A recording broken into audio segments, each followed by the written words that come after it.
Hello and welcome to Business24 on NTA News 24. This edition is special in the sense that it is primarily focused on one economic major subject, which is solid minerals. This explains why we are coming to you right from a special venue on mineral diversification held in Abuja. We will be bringing you a whole lot of stories about what is happening in this sector. You will get to meet a young female engineer doing something with gemstones, plus a story on trade in ginger. What is the latest? Our correspondent was in Kafanchan. We shall be touching on that and a whole lot more. I am Sophie Aigbumia. We'll be right back after this break. Welcome back. Usually, moving beyond oil is just one segment on Business24. But today we are devoting much more of the program to this issue. Diversification. That word reverberates as Nigeria seeks to move our economy beyond total dependence on oil. One sector that the country has been looking up to in this regard is the solid minerals sector. Everyone says Nigeria is so rich in solid minerals. How rich exactly? That is the question Kunle Adeyeye intends to find out.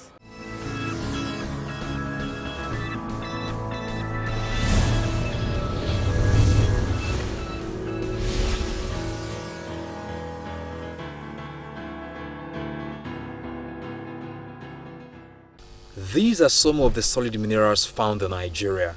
The country is so endowed, ranging from precious metals to industrial minerals.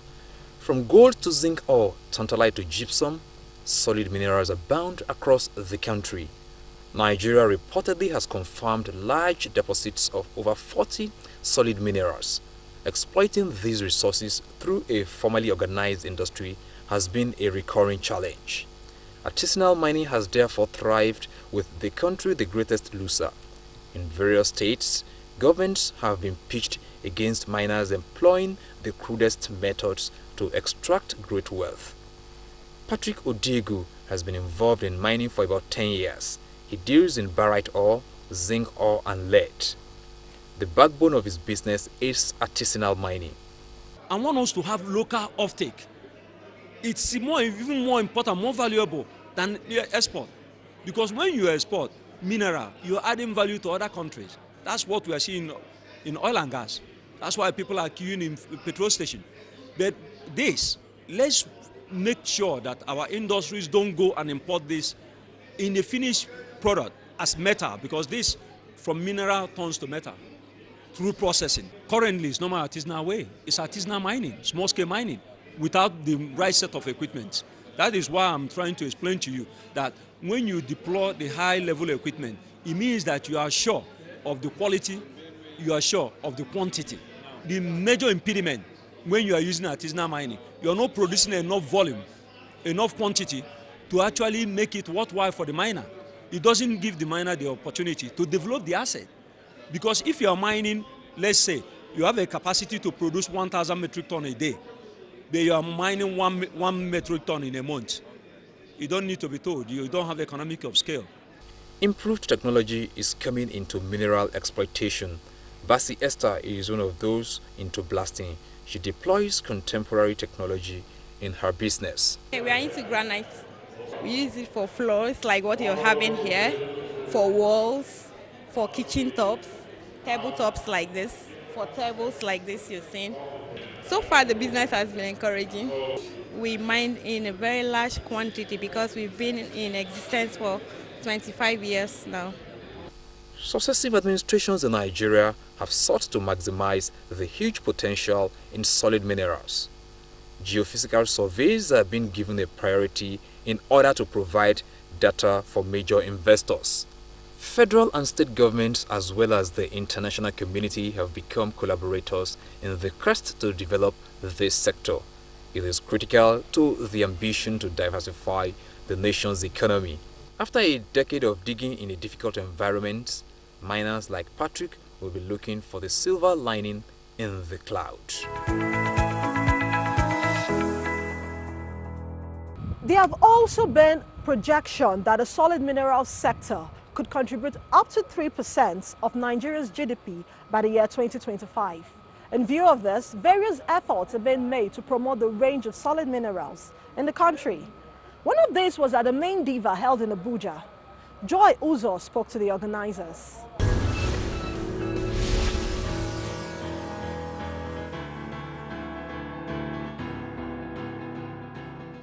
MINDIVA stands for Mineral Diversification and is essentially a project driven by the World Bank along with the Nigerian government. The International Financial Institution is supporting the Federal Ministry of Mines and Steel Development with a $150 million loan to re-engineer the solid minerals sector. This is inspired by the goal of diversification. Minister of Mines and Steel Development Kayode Fayemi joined the World Bank at the official launching of MINDIVA in Abuja. He explained the project. When you look at the roadmap for the growth and development of the mining industry, there are specific, measurable, identifiable initiatives. This is a financial support for some of those initiatives. And the primary focus is how do we assist miners? How do we grow the industry? How do we generate bankable data? How do we create access to finance for miners? How do we ensure that states and the federal government are in tandem and there's synergy in the development of the sector? How do we ensure that our mining sector becomes the crucible for our manufacturing sector by encouraging beneficiation and processing? Those are the things that we're providing answers for. Essentially, the MINDIVA project hopes to get the sector up and running by improving information and infrastructure. Task team leader of the MINDIVA project, Francisco Igualada, says the project is for 5 years. This project, this current project, is a continuation of another World Bank intervention that ended in 2015. And we want to, in that intervention, one of the success factors was the creation of the mining cadastre, for instance. But in our present intervention, besides the governance, we also want to boost the development of capacities. Some state governors joined the mining community at the forum as all interested parties came together in another effort to get the solid minerals to fulfill the promise it has held for so long. There are also big and small players in this sector.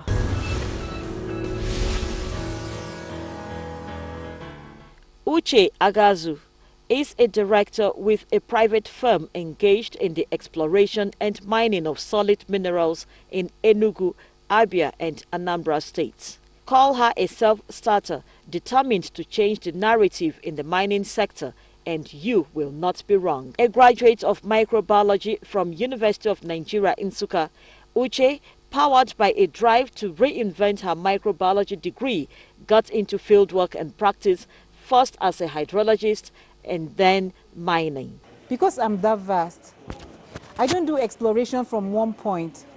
I can be in the field and I will see certain plants. And I know that certain plants grow in this environment.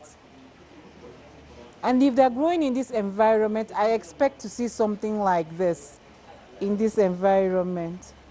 If I see iron, I know to look somewhere around there.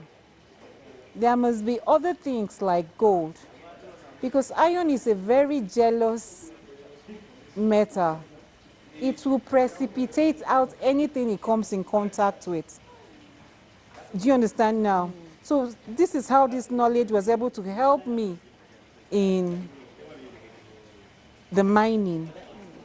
But if you're coming as just a miner, you will not know to look. You understand what I'm saying? You will not know to look, because you will not think that it normally, you understand, it occurs. But because I've seen and understand the way that iron behaves, you understand what I'm saying? I know to now look for iron in some environment like that. 7 years on, Uche is still passionate and optimistic about mining as a sustainable source of wealth, as she intends to expand her operational base to other parts of the country. Being a microbiologist with a sound knowledge of what Mother Earth holds has not made her immune to the challenges associated with mining and sourcing minerals for delivery to clients. Under the minister, since the minister came in, he's really been doing, he's really been doing a lot. He's actually gone to each and every one of our sites to see what is actually going on there, see our challenges. He's talked about helping us with access roads. He's talked about helping us with low-cost funds.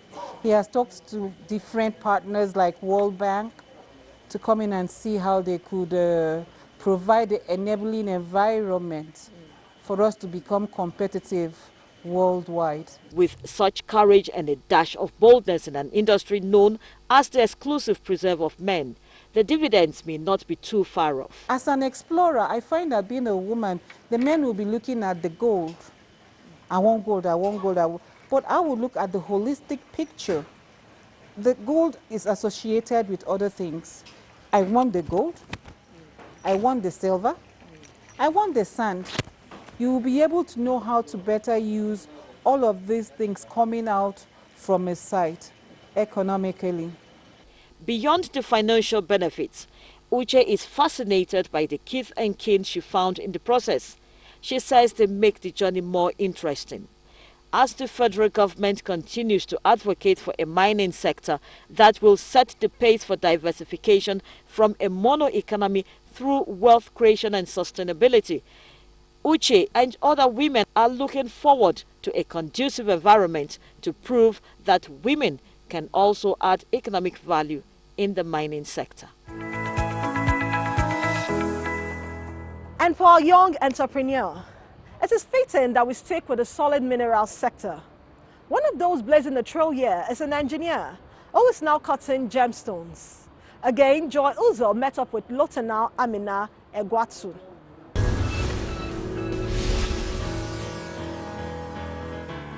Good to have you join us on this segment of the program where we celebrate young entrepreneurs. And on the program today, our entrepreneur for the week is Miss Amina Lutana Egwatu. She is an entrepreneur that specializes in gemstones and manufacturing jewelries. Welcome to the program. Thank you.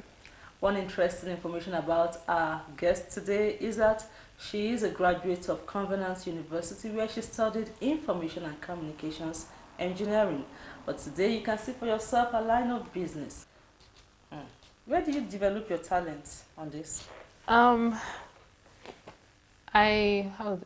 Where? Here in my office. I mean, like, you have the passion, but of course you have to go for extra. Oh yes, if that's what you mean. Yes. I've gone for several trainings in jewelry schools in New York, and yeah, so learn different techniques, different things. So how lucrative is this business in terms of profit? Of course, business is business. I won't say I'm making all the millions, but I've come a long way from where I started. I'll tell you that. And I can see potential for tremendous growth in the near future as well. So, I mean, it's just exciting to see. So, really, are you excited about what you're doing? Yeah, clearly. I've been here, this is my office, this is Saturday. I've been here since, what time? You know, I've been working, I have a delivery today. So,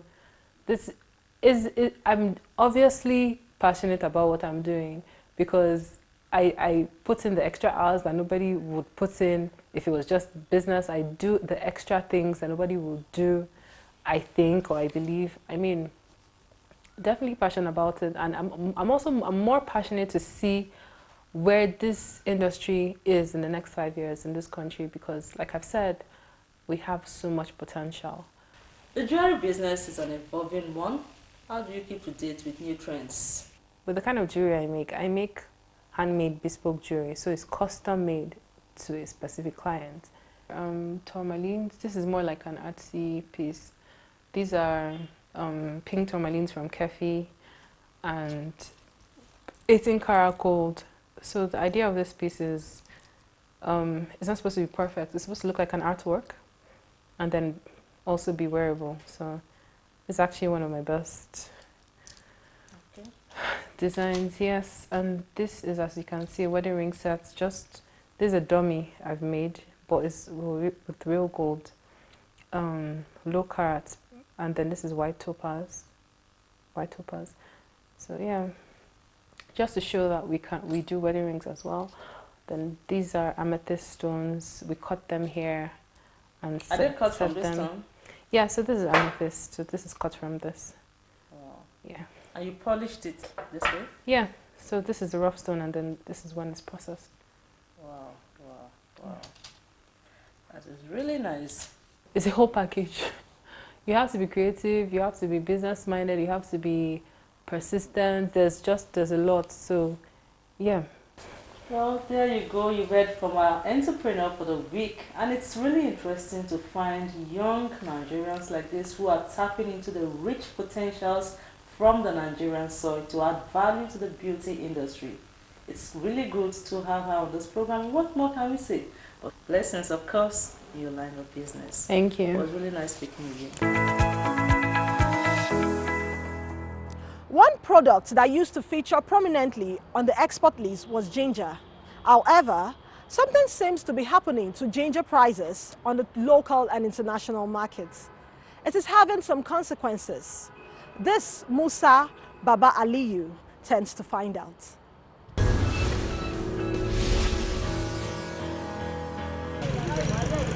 This is ginger market in Kafanchan, Kaduna State.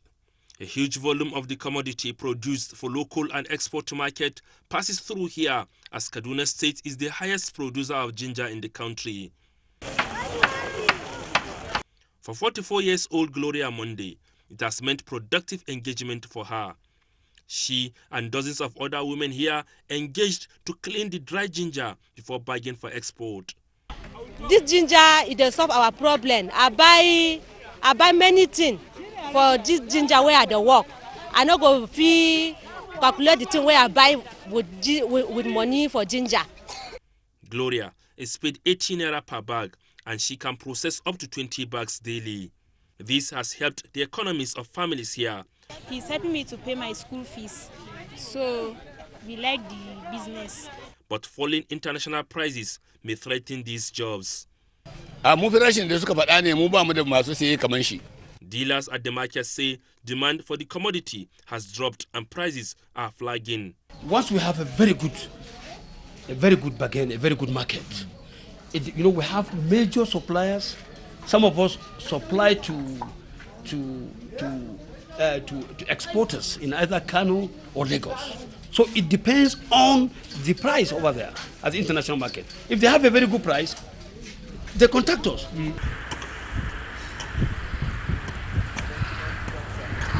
Farmers are already feeling the effect. Ishaya Dogara is one of them. This is only his first time of cultivating ginger, attracted by the success stories of his compatriots. I'm even regretting what makes me to involve myself into ginger farming. However, he may have joined at the wrong time and caught the wrong end of the stick.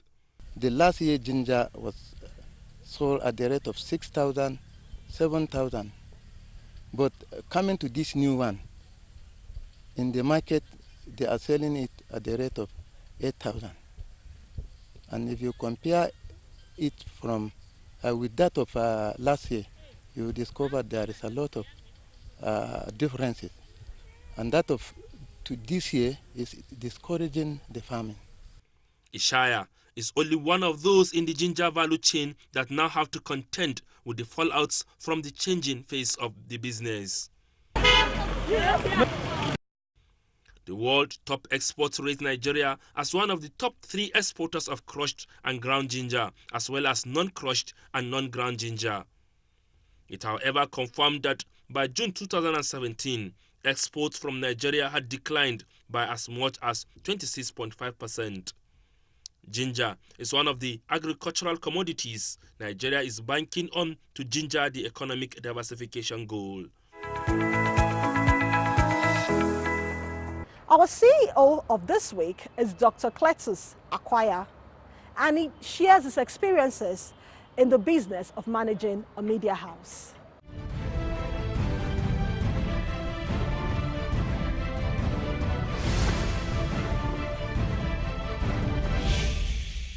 Today on CEO of the Week, we meet Dr. Cletus Acquire, the publisher and Chief Executive Officer of Daily Asset.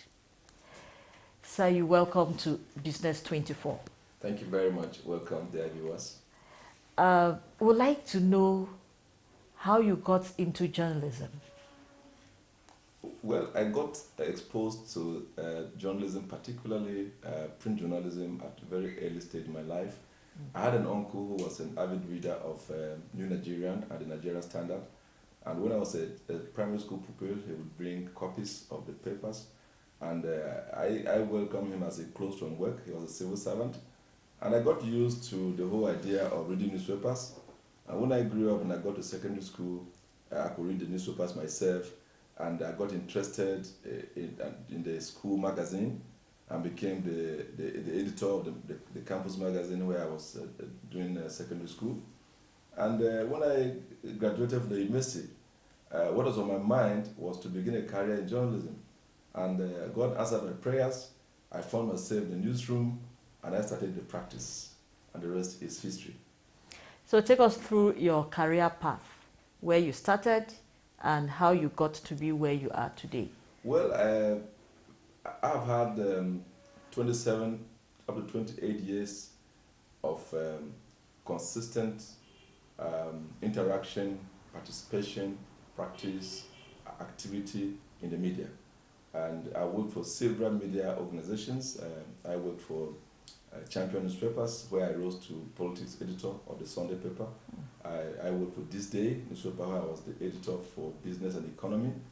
And I was also the deputy editor at Financial Standard newspaper. I had also a brief stint, about 2 years plus, with the Reuters as a specialist on finance and energy. And then, of course, I was the group managing director of leadership newspapers. And finally, to my present engagement as the publisher of Daily Asset newspapers. But at some point you ventured into politics. Yes, I was appointed Commissioner of Information in Benue State.